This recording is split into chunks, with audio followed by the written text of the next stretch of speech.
بخاری شریف کی حدیث کے الفاظ ہے کہ حضور اقدس صلی اللہ علیہ وسلم کا ارشاد ہے کہ روزہ آدمی کے لیے ڈھال ہے جب تک اس کو پھاڑ نہ ڈالے۔ ڈھال ہونے کا مطلب یہ ہے کہ جیسے آدمی ڈھال سے اپنی حفاظت کرتا ہے، اسی طرح روزے سے بھی اپنے دشمن یعنی شیطان سے حفاظت ہوتی ہے۔ ایک روایت میں آیا ہے کہ روزہ حفاظت ہے اللہ کے عذاب سے، دوسری روایت میں ہے کہ روزہ جہنم سے حفاظت ہے۔ ایک روایت میں وارد ہوا ہے، کسی نے عرض کیا، یا رسول اللہ، روزہ کس چیز سے پھٹ جاتا ہے؟ حضور صلی اللہ علیہ وسلم نے فرمایا کہ جھوٹ اور غیبت سے۔ ان دونوں روایتوں میں اور اسی طرح اور بھی بہت ساری روایت میں روزے میں اس قسم کے امور سے بچنے کی بہت زیادہ تاکید آئی ہے۔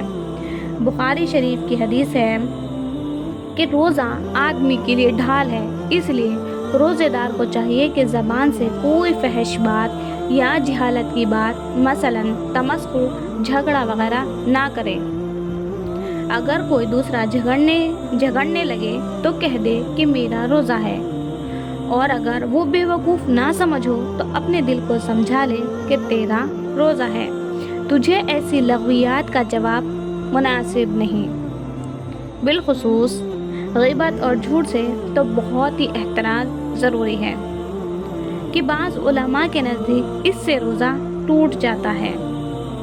نبی کریم صلی اللہ علیہ وسلم کے زمانے میں 2 عورتوں نے روزہ رکھا۔ روزے میں اس شدت سے بھوک لگی کہ ناقابل برداشت بن گئی، ہلاکت کے قریب پہنچ گئی۔ صحابہ رضی اللہ عنہم نے نبی کریم صلی اللہ علیہ وسلم سے دریافت کیا تو حضور پاک صلی اللہ علیہ وسلم نے ایک پیالہ ان کے پاس بھیجا اور ان دونوں کو اس میں قے کرنے کا حکم فرمایا۔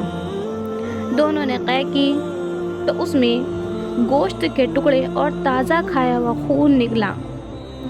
لوگوں کو حیرت ہوئی تو حضور صلی اللہ علیہ وسلم نے ارشاد فرمایا کہ انہوں نے حق تعالی شانہ کی حلال روزی سے تو روزہ رکھا اور حرام چیزوں کو کھایا، کہ دونوں عورتیں لوگوں کی غیبت کرتی رہیں۔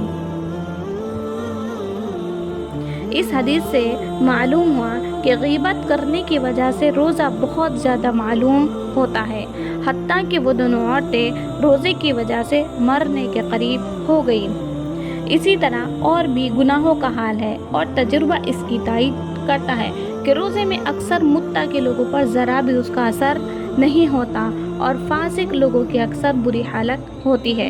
اس لیے اگر یہ چاہیں کہ روزہ نہ لگے تب بھی اس کی بہتر صورت یہ ہے کہ گناہوں سے اس حالت میں احتراز کرے، بالخصوص غیبت سے، جس کو لوگوں نے روزہ کاٹنے کا مشغلہ ہی بنا لیا ہے۔ حق تعالی شانہ نے اپنے کلام پاک میں غیبت کو اپنے بھائی کے مردار گوشت سے تعبیر فرمایا ہے، اور احادیث میں بھی بکثرت اس قسم کے واقعات ارشاد فرمائے گئے ہیں، جن سے صاف معلوم ہوتا ہے کہ جس شخص کی غیبت کی گئی اس کا حقیقتاً گوشت کھایا جاتا ہے۔ نبی کریم صلی اللہ علیہ وسلم نے ایک مرتبہ چند لوگوں کو دیکھ کر ارشاد فرمایا کہ دانتوں میں خلال کرو۔ انہوں نے عرض کیا کہ ہم نے تو آج گوشت چکھا بھی نہیں۔ حضور صلی اللہ علیہ وسلم نے فرمایا کہ فلاں شخص کا گوشت تمہارے دانتوں کو لگ رہا ہے۔ معلوم ہوا کہ ان کی غیبت کی تھی۔ اللہ تعالیٰ اپنے حفظ میں رکھے۔